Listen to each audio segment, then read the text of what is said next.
gusto esta noche. Bienvenidas quienes tengan por ahí las camaritas apagadas y quieran encenderlas. Este es el momento para saludarnos, así sea darnos un saludito especial, que también Amapola, que bueno, hoy nos está acompañando, nos hace el honor de acompañarnos, pues también pueda verlas, pueda vernos, que esto es lindo, Sí, por favor. nos acerca un poquito más. Ya la virtualidad es un desafío, entonces cuando Totalmente. camarita es como estar más en la sala de casa. Siempre decimos que, bueno, el café público siempre es una oportunidad para crear una conversación un poco en torno al fuego, ¿no? Recordar este poder de la palabra, de las palabras sanadoras. Precisamente hoy tenemos mucho como este tema de otros relatos, otras narrativas. La invitada es Amapola Pacheco. Y pues qué gusto verte, Amapola. Tanto tiempo, no nos vemos desde Coral Herrera en Bogotá, que fue un hito y luego nos llegó la pandemia. Y bueno, pues aquí estamos, ¿no? Como igual la vida sigue brotando y este encuentro es una muestra de ello. En el mes de mayo, para quienes de pronto llegan por primera vez a Puenteras, veo caras conocidas. En el mes de mayo estuvimos haciendo un círculo de lecturas del libro Mamá desobediente, de una autora española llamada Esther Vivas. Y nos reunimos durante 3 noches a leer algunos apartados de capítulos de este libro y fue una experiencia muy contenedora, una experiencia en donde pusimos en conversación el tema de la maternidad y empezamos a pensar cómo es esa relación entre maternidad y feminismo de la que nos habla Esther, incluso para quienes no somos madres, y entender a partir de esa lectura cómo este tema tiene que interesarnos a todas, a todos, a todas, a quienes son madres, padres, a quienes no lo somos. Y bueno, pues Amapola es una partera, antropóloga, feminista, educadora perinatal, cofundadora de LUA. Entonces queríamos pues como continuar un poco esa experiencia que fue el encontrarnos en torno al libro y luego poder conversar en un café público con Esther Vivas, que quedó grabado también, si quieren luego verlo quienes no estuvieron. Y eso, como seguir creando nuevos relatos, decir, bueno, no vamos a dejar morir como ese capítulo que abrimos juntas, sino que cómo podemos seguirlo. Ahí está mi compañera de oficina. Eso, ¿no? ¿Cómo podemos seguir nutriéndolo? Y cuando le hablé a Amapola, le contaba un poquito cómo había sido esa experiencia, un poco como los temas que habían surgido de ese encuentro y cómo la soledad, el sufrimiento, la violencia obstétrica, la culpa, están como atravesando siempre las narrativas de las madres. Y bueno, y cómo hacemos espacio también para otras formas, ¿no? Entonces, pues, Amapola, yo siento que es eso, como una persona indicadísima para poder contarnos eso, como sin edulcorar tampoco. La idea de este café no es como edulcorar, eh, porque la perspectiva feminista nos permite tener los pies muy en la tierra, pero sí tener el derecho a poder, como guiadas por esta matrona que cuenta historias, a propósito de junio, eso, ¿no? Como poder crear otros relatos. Y bueno, yo te doy la palabra, Mapola, porque estuvo muy larga la introducción, pero como tú te quieras presentar, lo que quieras decir, de pronto contarnos un poquito como algo que hayas preparado, me imagino, y eso, y ahí vamos como también dando espacio para que quienes nos están acompañando puedan preguntar, contar. Entonces, bueno, toda tuya, la palabra. Hola, buenas noches. Gracias a todas por estar aquí. Em, y bueno, quiero contarles un poquito desde el lugar que voy a hablar, para que a mí me gusta cuando tengo espacios donde comparto, em, me gusta que sepan desde qué lugar estoy hablando para que puedan filtrarme también, ¿no? Porque son perspectivas, por supuesto, también construidas desde la historia personal de cada uno y, por supuesto, de todas las fuentes pues, académicas y de conocimiento de las que cada uno nos nutrimos y también desde la experiencia corporal que cada una tenemos y desde ese lugar es que puedo hablar de manera auténtica sobre esto. Entonces, les va a hablar una mujer que se define a sí misma como feminista. Estoy dentro de las corrientes del ecofeminismo y del feminismo radical. Me declaré feminista desde muy pequeña porque siempre, pues afortunadamente mi familia y mi red de apoyo tenía este tipo de entendimientos, entonces para mí el feminismo ha sido algo que que he ido construyendo desde el principio a través de mi experiencia. Y bueno, por eso también quiero decirles que voy a hablar en general de estos cuerpos que tienen útero, ¿sí?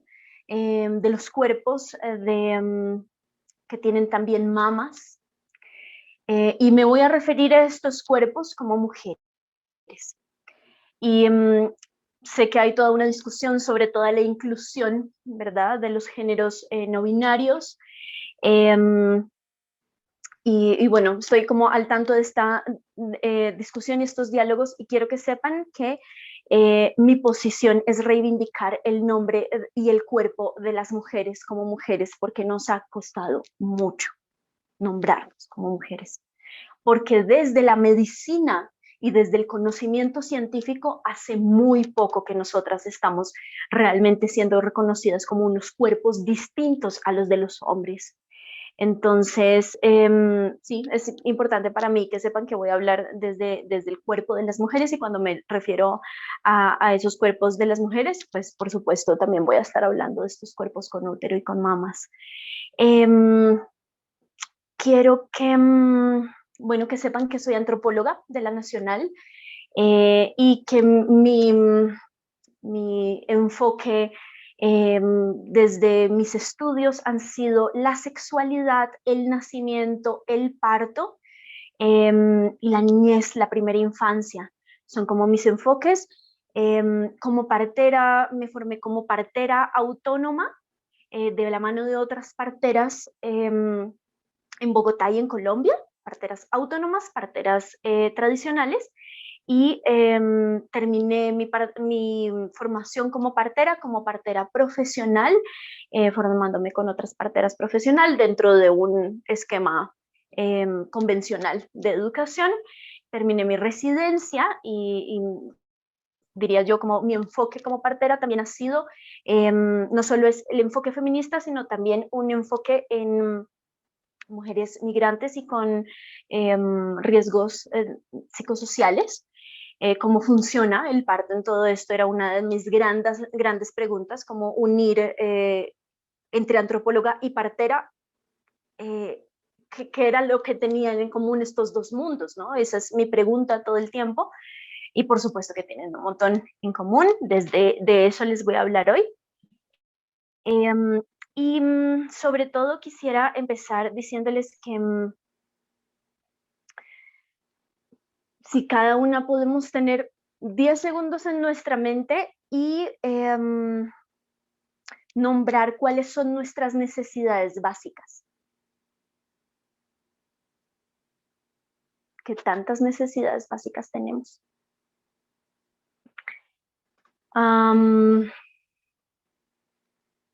No sé si alguna lo quiere escribir en los mensajes en el chat del grupo.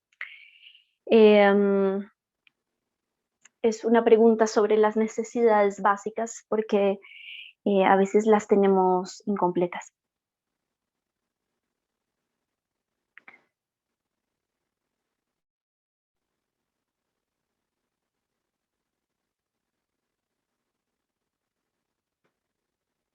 Entonces yo empezaría como una de mis necesidades básicas para vivir es comer, es dormir.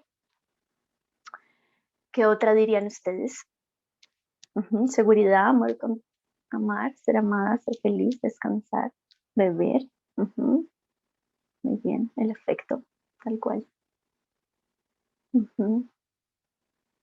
Bueno, nuestras necesidades básicas son eso, justamente sin lo que no podríamos vivir. Y efectivamente no podemos vivir sin ser amadas y sin ser amados.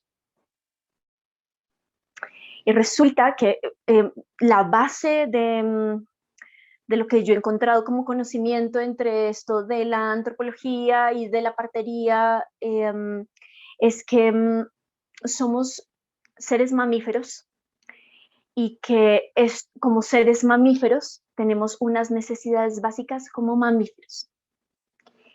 Quiero contarles, dentro del reino animal, los reptiles tienen necesidades diferentes a las de los mamíferos.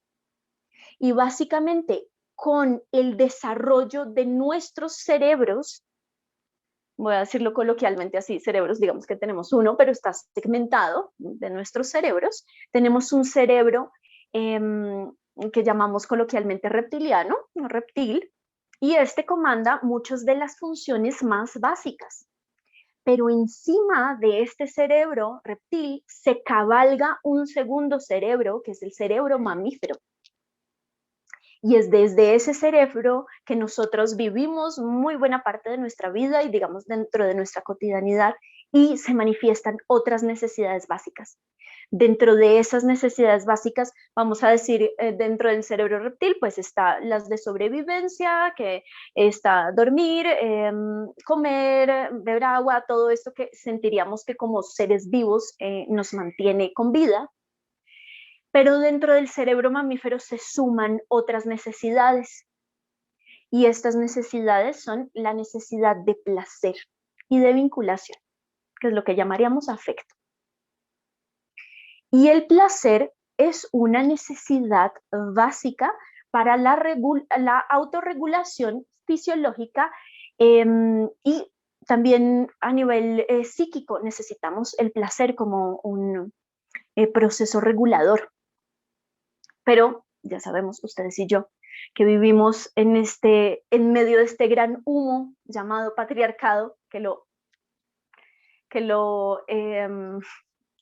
si lo nubla todo, interesó humo, y por supuesto la necesidad de vinculación y de placer ha sido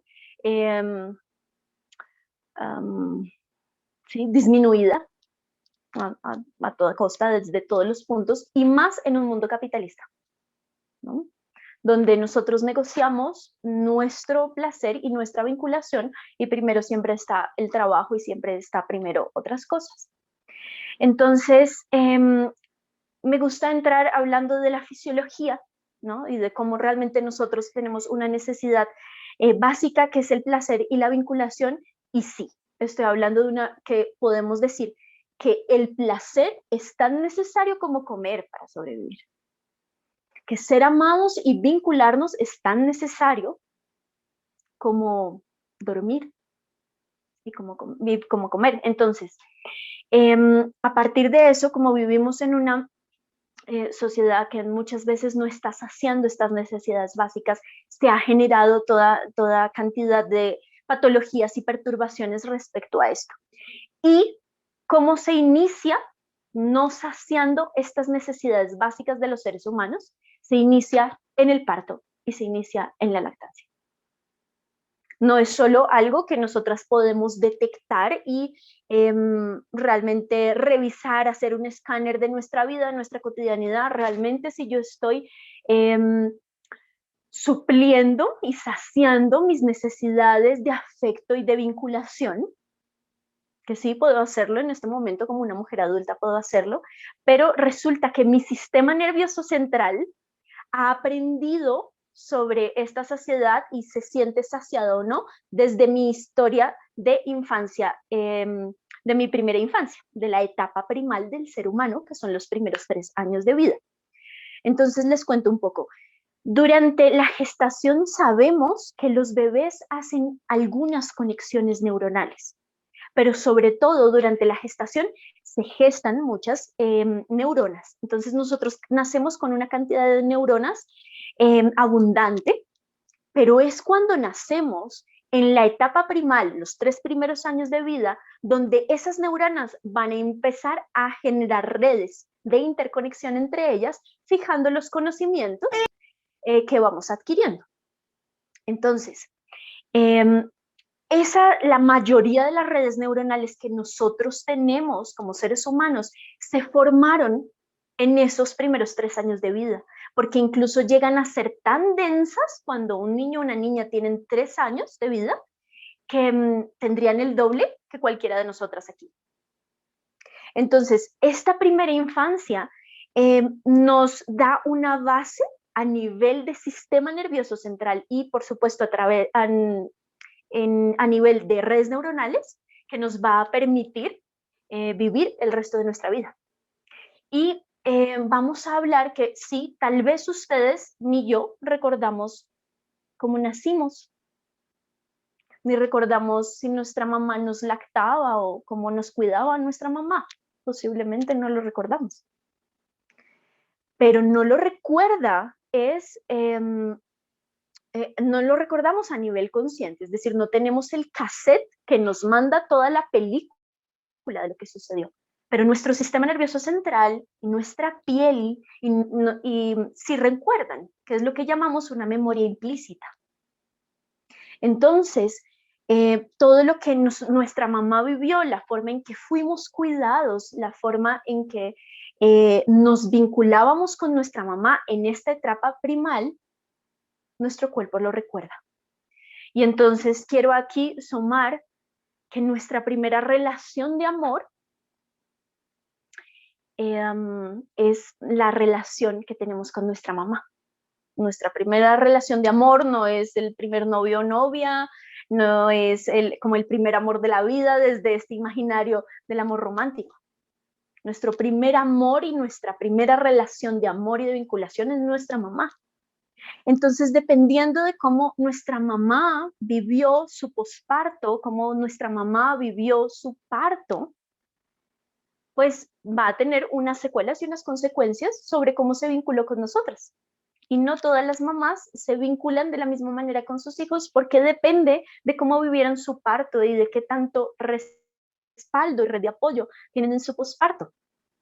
Y eso, lo que pase y todas las secuelas y el trastorno, los trastornos que puedan derivar de eso, las patologías que puedan derivar de eso, no son ni culpa del bebé ni culpa de la mamá.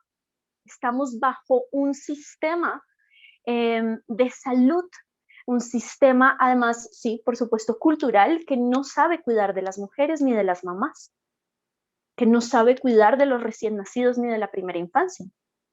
Pero afortunadamente, lo que el psicoanálisis ya mostró hace alrededor de 50, 70 años, la neurología lo está respaldando desde hace 30 años. Entonces, hemos encontrado que la etapa primal es profundamente importante porque hacemos todas estas conexiones neuronales, porque efectivamente tenemos una memoria implícita y vamos entendiendo que cuidar a las mamás y a los bebés es fundamental para definitivamente construir una sociedad de paz, para que directamente la paz en un territorio como Colombia pueda ser sembrada y pueda ser generacional. Necesitamos empezar a cuidar a las mamás, para que esas mamás que son las transmisoras de la cultura se puedan vincular con esos bebés a cabalidad y esos bebés puedan crecer con las necesidades básicas de vínculo y de placer saciadas para poder ser unos adultos que son empáticos y que pueden responder con compasión ante las necesidades de los demás. En este país, que últimamente hablamos mucho de la empatía y que los privilegios no te anulen la empatía, muchas veces la empatía está construida desde nuestra primera infancia. Si nuestros cuidadores ignoraron nuestras necesidades básicas, lo esperable es que nosotros tampoco sepamos cómo identificar o cómo actuar ante las necesidades de los demás. Eso es algo que aprende el sistema nervioso central. ¿Sí? Eso es algo que aprende nuestro cerebro desde muy pequeño. No es algo que necesariamente lleguemos como a través de conclusiones intelectuales. Esto es algo que se siente, el cuerpo siente eso. Y entonces aquí viene pues todo el tema de la reivindicación del placer en el parto y en la lactancia. Y es porque es tan importante que las mujeres puedan recordar y de pronto transformar las narrativas de dolor y de guerra de los partos que tenemos generacionalmente, es porque también eso va a influir en la manera en cómo estas mamás van a asumir su maternidad y van a ejercer su crianza. Entonces, la manera en que, no, de la manera en que nosotras vamos como mujeres transformando desde lo íntimo, ¿no? Recordando pues estas palabras de la segunda ola del feminismo, lo privado es político. Lo privado es político porque la manera en que me vivo el parto va a influenciar en cómo yo puedo hacer parte de la crianza de este bebé, de este hijo, de esta hija. Entonces, cuando las mujeres empezamos a transformar las narraciones, las narrativas acerca del parto, de la lactancia, del posparto, podemos entonces ir transformando también cómo nos vivimos los partos en las próximas generaciones. Y cuando nosotras somos conscientes que, por ejemplo, el parto puede ser un proceso placentero y de bienestar, nos damos cuenta cómo están funcionando los sistemas de atención de salud en nuestro país, en Latinoamérica, y podemos también hacer la incidencia política como sujetos para que en 30 años, ojalá, las mujeres no estén siendo sometidas a un sistema de atención que es deshumanizado. Y entonces directamente se vaya transformando la experiencia colectiva del parto. Y eso está en nosotras, porque sí, de a una que vaya percibiendo que la realidad de la maternidad, del parto y de la lactancia puede ser distinta, de a una que vaya reconociendo sus derechos sexuales y reproductivos, de a una que vaya conversando con su obstetra, con su enfermera y le vaya contando sobre cómo quisiera vivirse el parto, vamos a encontrar que en 2 o 3 décadas el sistema se ha ido transformando porque nosotras lo pedimos, porque somos las usuarias y más en un sistema de salud como Colombia, que somos clientes, más que usuarias, somos clientes. Y por eso, cuando nosotras demandamos que se nos respete y tener una experiencia digna en los partos, cuando nosotras demandamos, solicitamos que haya directamente un sistema de salud que nos permita vivir a plenitud nuestros procesos de salud sexual, pues nos vamos a encontrar con que el sistema necesariamente debe cambiar y debe transformarse. ¿Y por qué es tan importante en el parto? Porque el parto fisiológico, entonces vamos a hablar hay 2 paradigmas de atención del parto. Uno es el paradigma tecnocrático y el otro es el paradigma del parto fisiológico. Entonces, les hago una pregunta para que se respondieran a sí mismas. ¿Las mujeres pueden parir solas? Sería una pregunta. ¿Las mujeres pueden parir solas? ¿Necesitan siempre a alguien, un médico, una enfermera, una partera, una dula? Las mujeres pueden... Las mujeres siempre tienen una narración de dolor en el parto. Tal vez preguntarnos cómo me contó mi mamá que es el parto, porque desde esas narrativas, cómo nací yo, voy construyendo cómo es el parto, así yo nunca haya parido. Porque viene de toda esa narración cultural generacional de cómo mis primas lo vivieron, cómo mis tías vivieron el parto, cómo mi mamá vivió el parto. Así voy construyendo yo mi propia narrativa del parto. Y puede ser que yo estoy por parir por primera vez, pero tengo un gran legado cultural sobre qué es el parto. Y eso muy seguramente va a sí, va a poner una información que me va a parcializar respecto a lo que yo voy a vivir, ¿no? Otra pregunta que les haría para que ustedes también como observen qué les dice su legado cultural es, ¿el parto es potencialmente peligroso? Mm.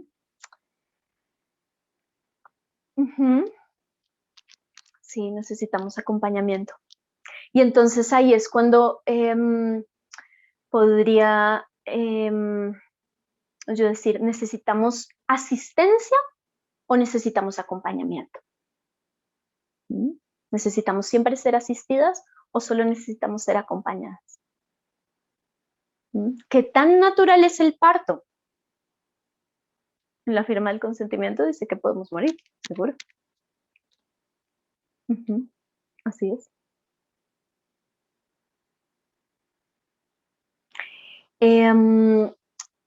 Hacer todas estas preguntas nos permite como sacar de las sombras todo eso que tenemos como unas verdades implícitas, ¿no? Es como, pues sí, el parto es peligroso, o no, o, las mujeres podrían parir sin asistencia, como realmente empezar a refrescar todo este repertorio de ideas que ha sido generacional. Entonces, ¿por qué es fundamental que lo replanteemos? Porque todo este repertorio de ideas definitivamente puede ¿sí? influir en la forma en que nosotros nos vamos a vivir el parto. ¿Sí? Cómo nos vamos a acercar a la lactancia, y voy a hablar de un concepto que se llama esterilidad secundaria. Esterilidad secundaria es un concepto de la psicología perinatal y se refiere a las mujeres que son a nivel fisiológico y biológico perfectamente fértiles, pero a nivel psicológico tienen tanto miedo al parto o a la lactancia o al posparto que cambian sus planes reproductivos y no quieren ser mamás por el miedo a los relatos del parto. ¿Mm? Entonces, quiero contarles que nuestros relatos del parto son resultado de un modelo, sí, todas estas historias de parto y estas historias de guerra y de terror del parto, donde el parto es potencialmente riesgoso, donde si ustedes googlean qué es el parto, puede ser que se encuentran con el parto es el acto de expulsar el feto fuera del cuerpo. El parto es un evento médico. ¿Mm? Y no es ninguno de los dos, es mucho, mucho más profundo que eso. Pero directamente, como hemos sido asistidas, digan ustedes, los últimos 70 años por un modelo tecnocrático de atención al parto, es decir, un modelo sobreintervenido, medicalizado al parto, pues tenemos como resultado todos estos relatos que tenemos nosotros de nuestras mamás y de nuestras abuelas, de nuestras primas, de nuestras hermanas, de nuestras amigas. ¿Y qué es lo que quiero que sepan? Que el paradigma del parto está cambiando y está en una profunda transformación activa del que estamos haciendo parte las parteras contemporáneas, las dulas, y es definitivamente recordarles a las mujeres que el parto es fisiológico, que es un proceso involuntario y que incluye todas las dimensiones del ser. Y vamos a hablar la dimensión física, la dimensión emocional, la dimensión mental y la dimensión espiritual. Porque en cada mujer, independiente de las creencias personales que esa mujer tenga, el parto puede ser un proceso que fortalezca la fe y la espiritualidad en las mujeres. Que puede ser que fortalezca la conexión consigo mismas, con su intuición y con su instinto. Entonces, es definitivamente recordar que todas estas historias de parto que nos han contado son fruto de un modelo de atención tecnocrático y que nosotras como generación estamos haciendo parte de una transformación de la atención del parto. donde estamos hablando de un paradigma del parto fisiológico, donde sabemos que parir es directamente una característica de nuestra especie, porque somos mamíferas y nuestro cuerpo sabe hacerlo. Y de hecho, sabemos cada vez más que el parto se activa desde lugares involuntarios, no se activa desde nuestro neocórtex, no se activa porque ahora voy a parir, sino se activa desde nuestro cerebro reptil y nuestro cerebro mamífero. Son esos cerebros los que saben parir. Y de hecho, la invitación durante el parto y la evidencia clínica y científica que nos muestra este paradigma del parto fisiológico es que entre más las mujeres se permiten entrar en este estado alterado de conciencia que es el parto, más fluidamente pueden parir. Y entonces eso es otra cosa que quería compartirles que el parto como un evento a nivel psicológico y espiritual incluye un estado alterado de conciencia. Y esto hace parte de las narrativas, que nadie nos cuenta, porque nos cuentan es las historias de guerra. Usualmente nos cuentan es las historias de guerra, todo lo mal, todo lo que pasó, todo lo que además nos hicieron, todo lo que nos cortaron. Y nadie nos cuenta que el parto respetado, el parto que está siendo asistido bajo un modelo de atención humanizado, es un parto que incluye una dimensión de estados no ordinarios de conciencia. Y estos estados alterados o no ordinarios de conciencia nos permiten expandir nuestra conciencia para conocer el poderío de la naturaleza que nos habita, y es por eso que es tan importante la experiencia de un parto respetado, de un parto en bienestar, en placer, porque una mujer que va a parir dentro de este contexto va definitivamente a forjar y fijar una conexión consigo misma que nada más le puede dar. Porque vamos a hablar de las neurohormonas del parto. Directamente quiero que sepan que el parto es provocado por una hormona que se llama oxitocina. La oxitocina es también llamada la hormona del amor, la hormona del abrazo, la hormona del orgasmo. Es la hormona del parto y está también involucrada en la lactancia, dentro del funcionamiento de la lactancia. No es en vano que la hormona que segregamos en una relación sexual placentera y en un orgasmo sea la misma hormona que desencadena nuestro parto. Pero además son las hormonas que es esa hormona oxitocina y acompañada de endorfinas, que son opioides naturales. Entre la oxitocina y las endorfinas vamos a vivir un estado de embriaguez profunda durante el trabajo de parto y en el posparto inmediato. ¿Y para qué funciona esta embriaguez? Para que la mujer pueda atravesar el proceso, por un lado, que a nivel biomecánico es absolutamente maravilloso, pero es también porque en el momento en que el bebé nazca, esta mujer necesita, y este bebé necesita desarrollar un proceso que se llama la impronta, donde básicamente mamá y bebé se enamoran. Y la diada mamá-bebé entran en el proceso de enamoramiento más intenso y incondicional que conoce la especie humana y que conocen los mamíferos. Y es por eso, en general, que las mamíferas se hacen cargo de sus crías.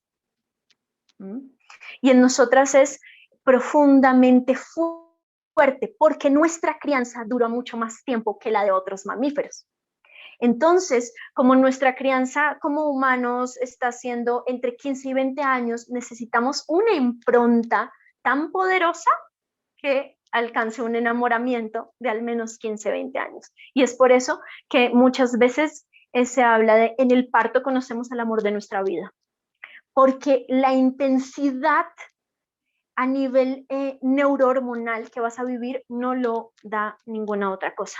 De hecho, se sabe que la embriaguez que genera la oxitocina en ese momento solo se vive 3 veces en la vida: cuando naces, cuando estás pariendo y cuando estás muriendo.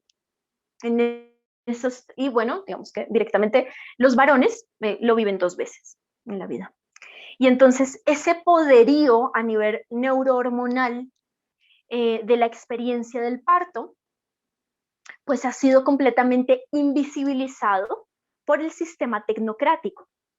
Y es por eso que es tan importante transformar estas narrativas y por lo menos que nosotras como mujeres conozcamos que esto existe, que nuestro cuerpo sabe parir, que está perfectamente diseñada una tecnología de hormonas y de neurohormonas y de procesos biomecánicos para que podamos parir, para que nuestro cuerpo pueda hacerlo. Y definitivamente, no olvidemos la otra parte, y es que los seres humanos también sabemos nacer. Es por eso que el nacimiento y el parto son eventos involuntarios, que incluyen una dimensión física, emocional, mental y espiritual, porque sabemos nacer y sabemos parir. Eso sabemos hacerlo.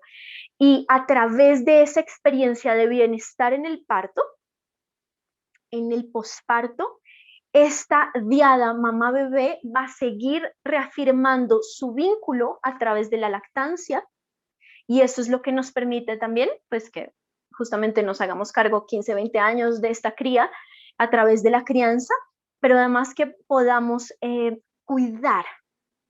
Y cuidar no es solamente dar 2 onzas de leche que necesita este bebé, cambiarle el pañal y vestirlo. Cuidar significa también amar, y todo el estímulo cognitivo que necesitan los bebés se dan a través de los cuidados y del amor del cuidador o cuidadora principal.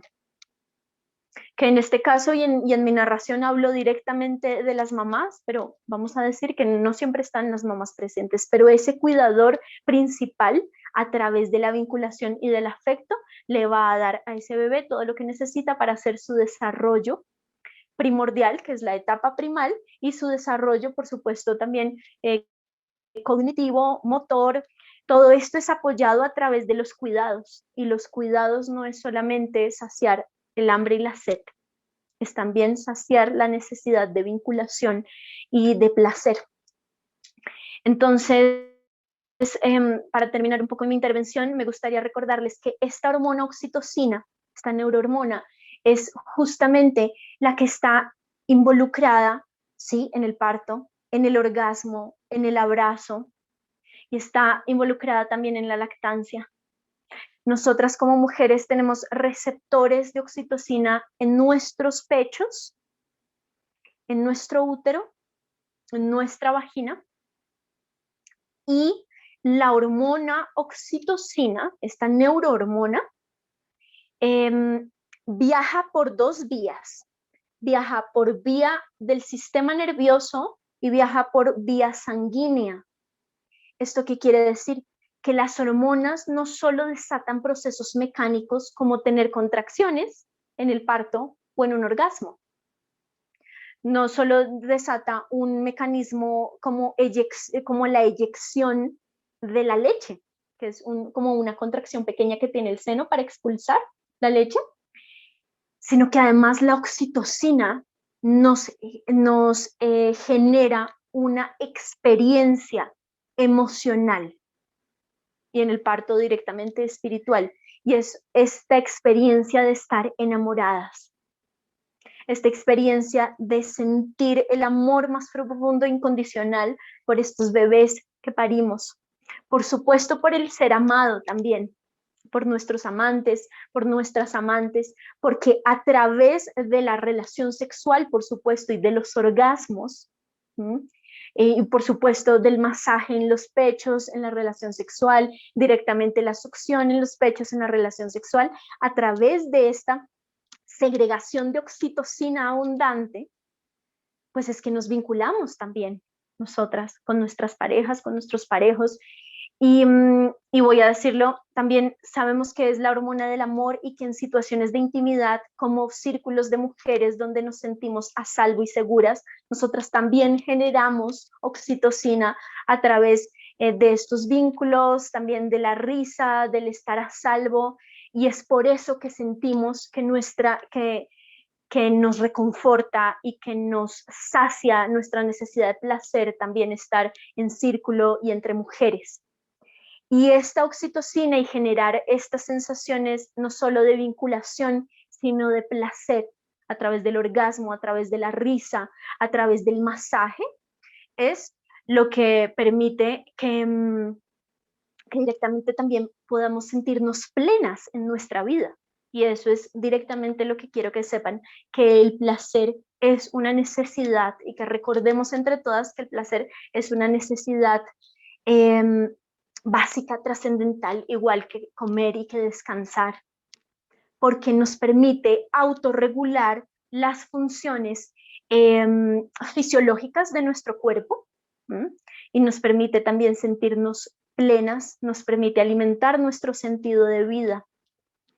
Entonces, bueno, hasta ahí voy a dejar para que hagamos un espacio de preguntas y de conversación. Esto era un poco en resumen y en síntesis. Yo realmente podría hablar durante horas sobre esto, porque pues es mi pasión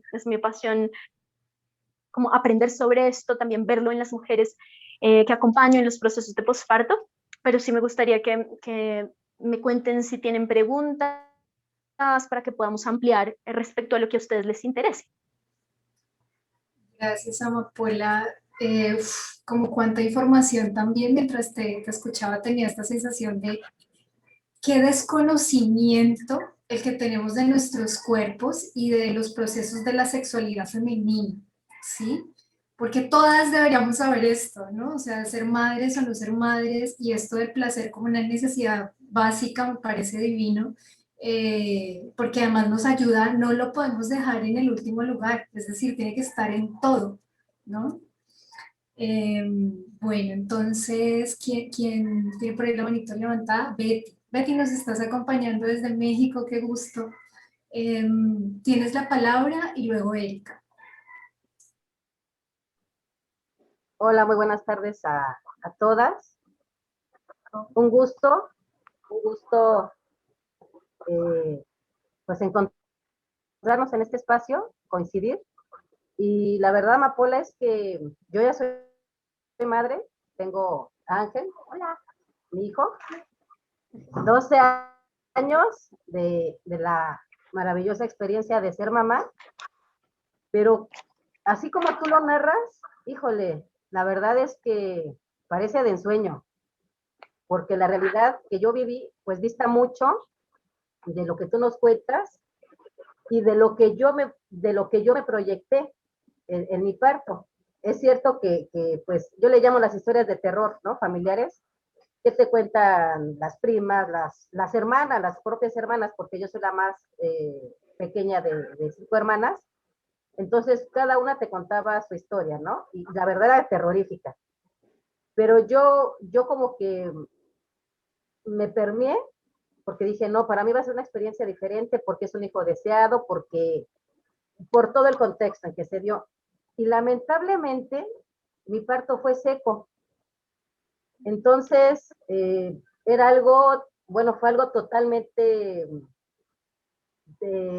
así como un cambio, un giro, porque yo tenía planeado mi parto en agua, ¿no? Porque en el tiempo que Ángel iba a nacer, pues era el boom, ¿no? Que era menos traumático. Entonces yo estaba así como que pagando mis mensualidades para a la hora de la asistencia, pues hacerlo en casa, con todas las condiciones, ¿no? Para dar un buen recibimiento.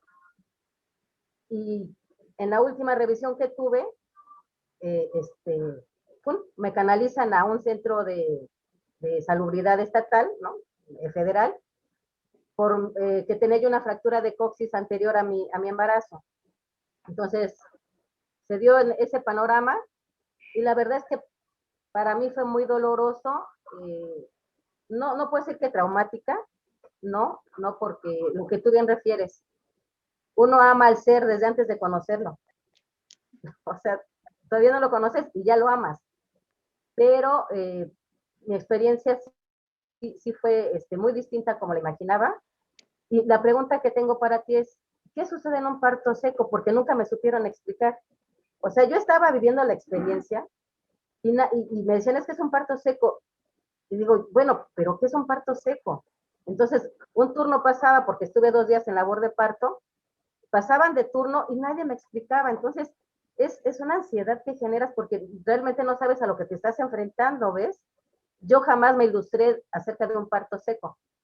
No sabía siquiera que existían los partos secos. Entonces, si tú me haces el favor de ahondar en el tema, de explicar qué pasó en mi cuerpo, qué pasó en el tránsito de mi hijo, porque también él sufrió mucho, o sea, fue a la par el sufrimiento, que tú lo que menos deseas es que el hijo sufra, ¿no? Siempre uno que está ahí en la sala dice, pues que el dolor todo me caiga a mí, pero que mi hijo no sufra. Y el saber que también él sufrió tanto ese tiempo que yo estuve ahí. Les agradezco a todos la atención y a ti, en especial a Amapola. También a ti, Marcela, muchas gracias. Betty, yo te cuento que el parto seco es una categoría cultural para definir un proceso del parto. El parto seco no es una categoría científica ni médica para definir un proceso en el parto. El parto seco, podríamos ahondar respecto a lo que sucedió, pero tengo una pregunta. ¿Fue un parto vaginal? Sí. Wow, eso es una proeza justamente con la lesión que tú dices que tenías previa. De hecho, hubiera sido de mucha más ayuda. Si al final el parto era vaginal, pues hubiese sido mucho más ayuda tener la piscina para una mujer que tuvo una lesión en el coxis, ¿no? ¿Reventaste fuente como primera señal de parto o fue lo último que hiciste? No, la fuente la tuvo que cortar el doctor hasta el último momento. Claro, sí. Justamente hay como una lectura cultural, porque voy a decirlo culturalmente, porque no voy a decir si como realmente sí es una cosa sobre si es verdad o no es verdad, porque yo pues como antropóloga sé que la verdad es relativa, pero a ver, nos referimos a parto seco muchas veces cuando no está la fuente reventada, ¿no? Como no tienes líquido amniótico, que a veces se entiende, y eso lo entienden algunos profesionales, que eso lubrica el trabajo de parto. ¿Y qué es lo que pasa? Que la bolsa, voy a ilustrar un poquito de esto, dame un segundín. Aquí tengo a mi bebé. Cuando tú tienes a tu bebé dentro de la bolsa durante todo el trabajo de parto, ¿sí? Ahí lo tengo dentro de la bolsa. Esta bolsa se va a estirar y a veces presenta resistencia para permitir que el bebé descienda por el canal de parto. Entonces son partos más largos a veces. Porque si no se revienta, pues genera resistencia. Por eso es que a veces la rompen. Saber romperla y en qué momento romperla es un arte profesional, es una ciencia y es un arte, pero definitivamente es que se presenta una resistencia que es perfectamente manejable cuando podemos estar en piscina, cuando en la piscina del parto, en la tina del parto, cuando podemos estar en la ducha, cuando tenemos libertad de movimiento, pero cuando estamos dentro de un centro médico que no nos permite nada de eso, pues por supuesto que genera mucho más dolor, porque hay una resistencia y sí, son partos un poco más largos. Correcto. Te agradezco, Amapola. Sí, a mí lo único que me decía el médico es, imagine usted que su hijo, en lugar de deslizarse por un tobogán con agua, se está deslizando en un tobogán sin agua. Entonces yo Tal decía, cual, porque no ha reventado, ajá, no lubrica. Sí, realmente yo estuve muy ansiosa por el sufrimiento de mi hijo, más allá del mío, pues pensaba en eso, ¿no? Pero claro, bueno, ya pasé la experiencia, ojalá que ninguna de ustedes la pase así. Muchas claro. gracias, abrazos desde México. Gracias a ti, Betty. Definitivamente para todas decirles que el parto puede iniciar de dos maneras. Una, reventando fuente, u otra, con contracciones. ¿Sí? Esas son las dos maneras de iniciar un trabajo de parto. Entonces, así no revientes fuente y tengas contracciones, no necesariamente es como esta condición del parto seco, que como te decía es una categoría cultural. Hay muchas otras cosas que lubrican el parto. Lo que pasa es que sí necesitas libertad de movimiento y necesitas estar acompañada y sostenida emocionalmente. Y ese es el otro paradigma de atención del parto, que es humanizado y que es respetado. Porque ahora entendemos que el parto no es solo un evento mecánico a nivel como de realmente expulsar el feto, como dice la definición de la Real Academia de la Lengua, sino realmente es una experiencia trascendental, emocional, mental, espiritual para las mujeres. Y por eso debemos permitirles estar acompañadas, sostenidas emocionalmente, debemos alentarlas y debemos permitirles que sean guiadas por sus cuerpos, ¿m? Por lo que les piden sus cuerpos, que es cambiar de posición, que es meterse a la ducha, que es respirar, que es gemir, que es cantar. Entonces, sí, estamos hablando de un paradigma, estamos todas yendo hacia un paradigma nuevo del parto. ¿Tienen otras preguntas? Por aquí está Erika. Erika, ¿puedes activar tu micrófono? Hola, mi mamá por muchos años sin verte. Hola. Pues ya tengo otro bebé, tengo dos hijos, una bebé de 2 años, un niño de 4. Mis dos hijos los tuve en el Putumayo, me asistió una partera CAMSA, pues en todo el trabajo de parto, pero al momento de parir, a los dos los tuve en el hospital porque con ninguno rompí fuente. Entonces, con mi hijo, rompieron fuente, pues con una pincita me inyectaron un poquitico de oxitocina, pues yo había leído mucho el tema y al principio me resistí, yo, no, pero ¿cómo me van a poner oxitocina? Y el doctor me dijo, pero es que tienes 10 centímetros de dilatación y no tienes contracciones. Y yo, no, pues sí tiene sentido, ¿no? Y efectivamente, pues no tuve ningún problema, arrancaron las contracciones y nació mi chiquitín. Y con mi hija llegué al hospital y fue de la puerta del hospital, trabajo sala de parto, 20 minutos ya había nacido. Entonces, pues obviamente espiritualmente es un proceso así, una transformación completa. No siento que haya sido, pues obviamente el dolor de parto y todo este asunto no fue muy traumático porque casi todo el trabajo de parto pues lo hice un acompañamiento de una partera, entonces que los baños, que los calditos, con sus cosas, y emocionalmente fue complejo porque pues digamos, el escenario emocional con mi pareja era terriblemente complejo, el posparto fue con depresión, fue tremendo. Bueno, he hecho el proceso de sanación, pues obviamente también como sanando con mis hijos, con mi propia feminidad, como reconciliándome con mi cuerpo. Y bueno, mi pregunta es algo muy concreto. Esta chiquitina tiene 2 años. Yo lacté a mi hijo 2 años y le quité el seno y quedé embarazada de mi hija. Llevo 2 años lactando a mi hija y ya estoy así súper agotada. Ya no doy más y quiero quitarle el seno. Entonces mi pregunta es, ¿cómo le puedo quitar el seno a mi hija? Pues de forma respetuosa. Con lo que se hizo con mi hijo, fue que él empezó a dormir pues con el papá y bueno, pues ahí ya, desde que no pidieran la noche, de día pues ya lo embolatábamos y no había lío, pero pues ya en ese momento me separé, entonces soy madre soltera y no sé cómo quitarle el seno. Esa es mi pregunta.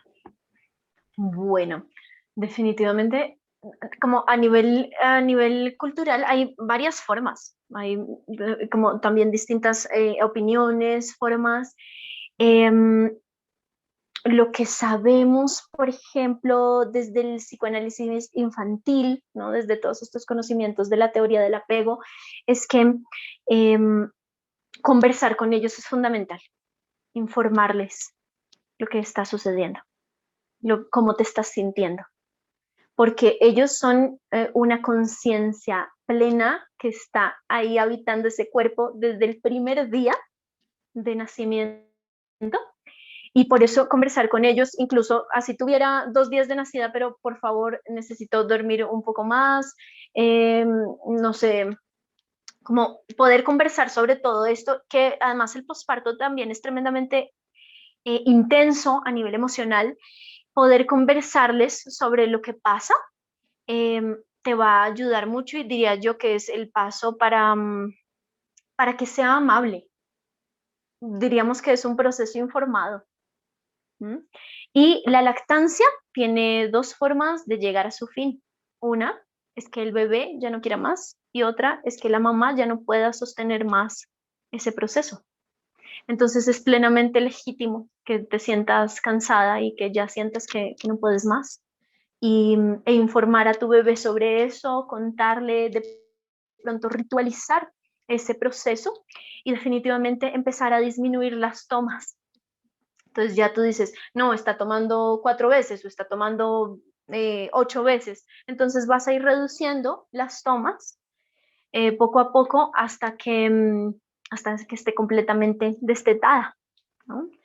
Empezar a, sí, conversarle, ritualizarlo. Hay rituales en donde, por ejemplo, te sacas un poco de leche y vas con ella y vamos a decir, vamos a sembrar esta leche entre tú y yo, llegamos al fin de este proceso, em, para que ella también lo pueda entender desde todas sus dimensiones, em, pues como ser humano, ¿no? A nivel emocional, a nivel mental, y que poco a poco puedas ir conteniéndola, diciéndole siempre, yo estoy aquí, mamá sigue estando aquí, pero vamos a transformar esta relación y no va a ser solamente a través del amamantamiento. ¿Mm? Justamente no va a ser solo a través de la lactancia, puede ser a través del amamantamiento, que es este contacto piel con piel, este abrazo, la contención corporal, el masaje, el bañarnos juntas, todo eso sigue reafirmando el vínculo, pero mamá está cansada y ya no vamos a dar más teta, no vamos a tener más esta forma de relación, ¿no? Son como ideas, es una lluvia de ideas. Cada mujer también Gracias, Ana María. encuentra su mejor manera de hacerlo.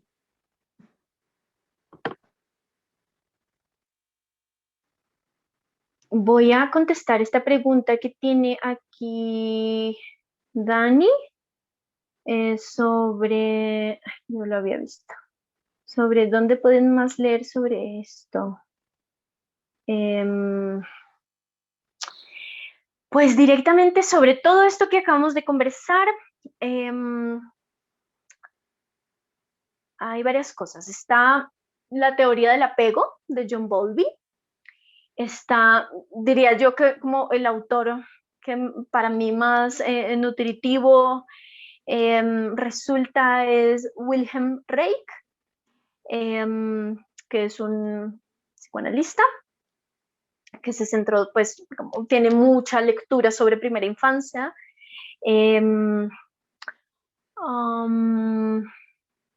Casilda Rodríguez, por supuesto. Todo el blog de El Parto es Nuestro, un portal web que se llama El Parto es Nuestro. Todo el blog y bueno, y las formaciones y las conferencias que oferta el Instituto de Salud Mental Perinatal de España, de Europa,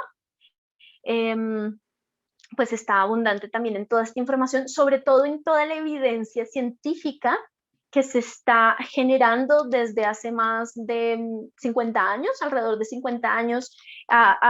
Se han generado muchas evidencias científicas a nivel de neurología a nivel biológico que nos permite ver que muchas de las cosas del psicoanálisis que se habían planteado antes, pues tienen una base biológica.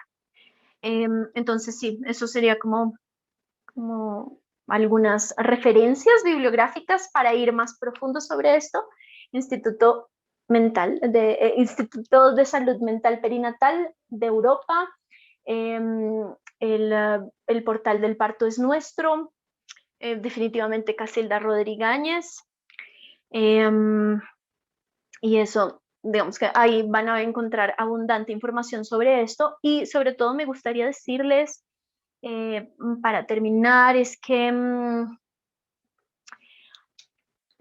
para enfrentar las experiencias de parto y de crianza y de posparto es necesario que tengamos educación previa.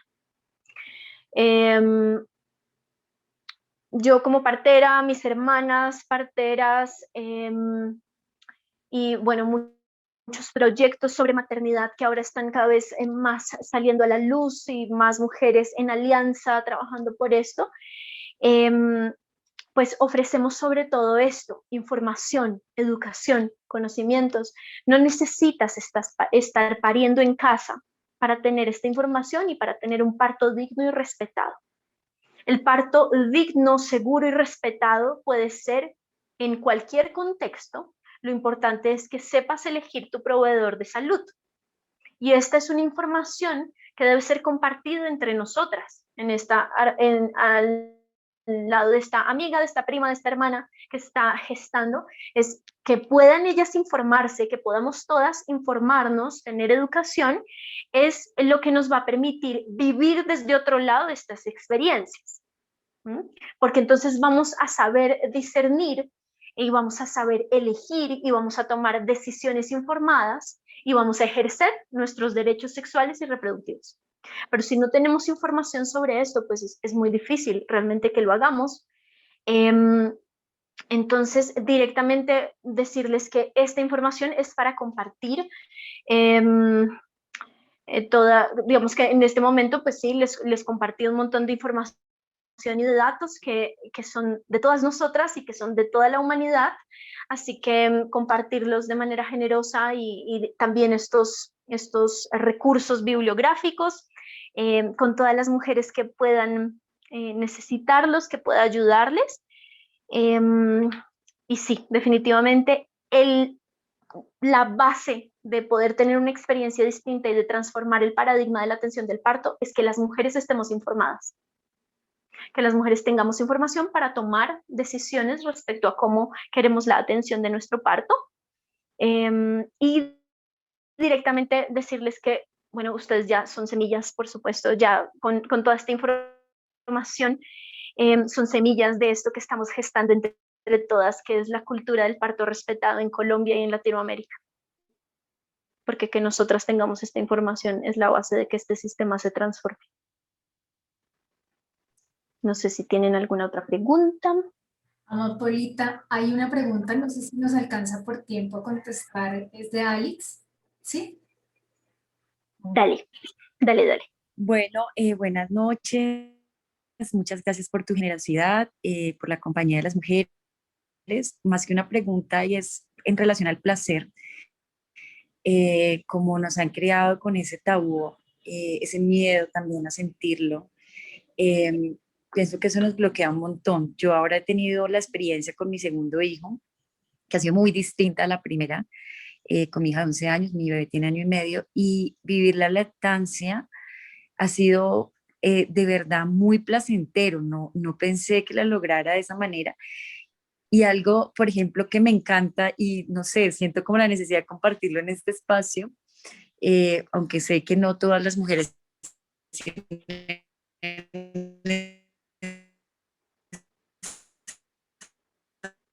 posibilidad, me despierta como sentidos. Dejamos de escucharte, se puso entrecortado, si quieres repetirla.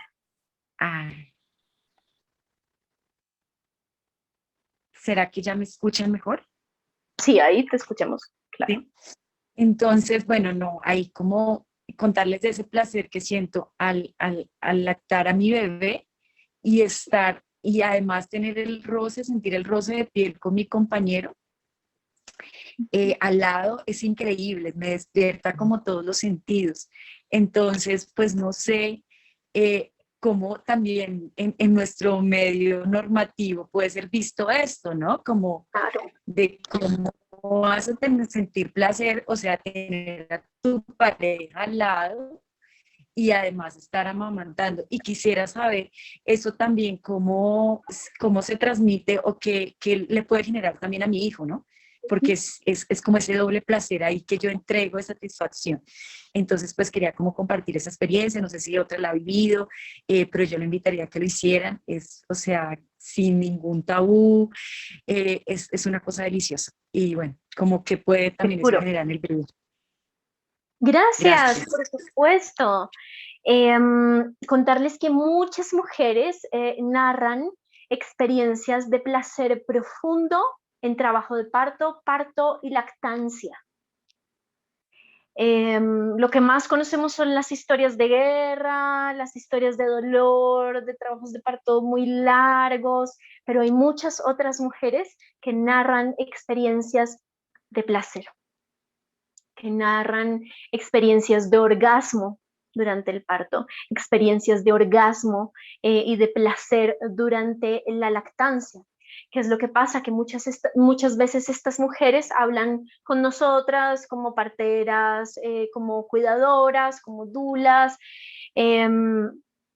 pero muchas veces se ven cohibidas de hablarlo en círculos y lugares públicos o con otras mujeres, porque sienten, a veces se sienten como juzgadas, se sienten juzgadas porque como así que te da placer sexual amamantar a tu hijo, como qué clase de cosa rara es esa. Y por supuesto cuando hablan de el orgasmo en el parto, sienten que, bueno, las otras mujeres se ponen a la defensiva como, pues a mí me dolió mucho, yo no sé tú qué experiencia rara hayas tenido, pero a mí me dolió mucho, ¿no? Y entonces las mujeres se ponen a la defensiva y sienten entonces que dejan de compartir este tipo de historias porque no hay recepción respecto a esto. Y es que, claro, las mujeres tenemos mucho dolor, ¿sí?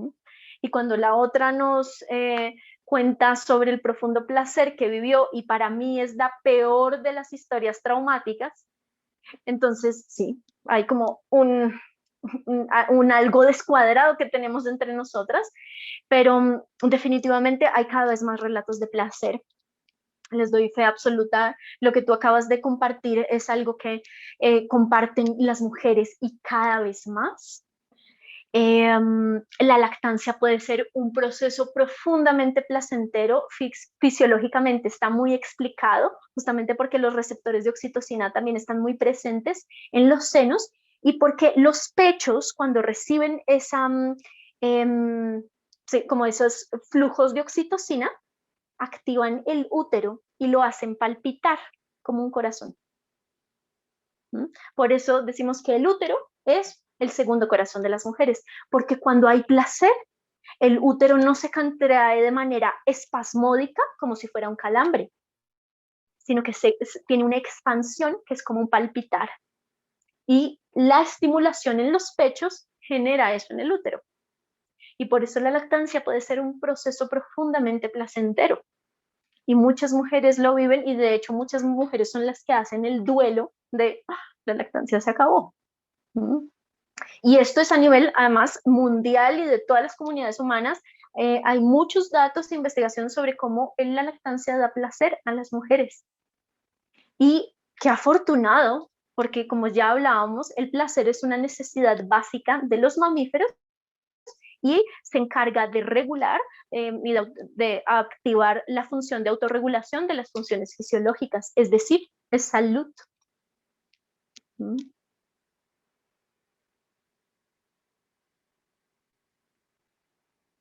Muchas gracias, Amapola, y a Alex también por traer ese relato, que de eso se trataba también este encuentro, ¿no? Como de poder abrir unas posibilidades y decir, claro, es posible el placer, ¿no? Y creo que también es como ir desprendiéndonos de la culpa a veces de tener un relato distinto al normativo, ¿no? Y contarles como que, ¿no? Como, pero es necesario, ¿sí? O sea, yo sí siento que es necesario y que creo que también evidencia lo que tú has llamado como ese nuevo paradigma que pues ustedes, las parteras, las dulas, han venido sosteniendo durante tantos años.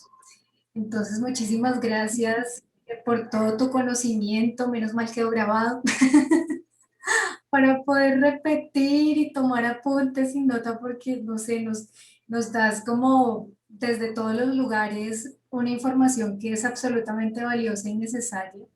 Entonces, gracias por aceptar la invitación, por compartir este ratito con nosotras, también a todas las que se unieron desde distintos lugares y por compartir pues desde el cuerpo y las entrañas y esas vivencias. Un abrazo inmenso, besos para Gracias. Te amo, Marci, muchas gracias. ti, mi linda. Te amo a ti y a todo tu proyecto Cuenteras. Y somos la ola más brujesca del feminismo. Vos la ola, Y es un honor estar aquí con ustedes. tan bellas, las amo a todas también. Muchas gracias, feliz noche. Trato de colgar la grabación mañana también y bueno, ahí la vamos como digiriendo. Siempre tenemos una semana para irla integrando porque yo creo que esto no lo integramos como en una sentada, siempre es como, bueno, vamos a darle otra vueltita y a volver a escuchar y a compartir. Hay que compartir esto, no nos quedemos solo con yo me sé ahora esto y es mío, no, sino nada, como enviarlo a todas las mujeres que conozcamos y personas que, bueno, que estén ahí como también sintonizándose así. Ahí puse las redes también de Amapola, de Lua, porque Lua es un proyecto divino, divino, divino, por favor síganlo.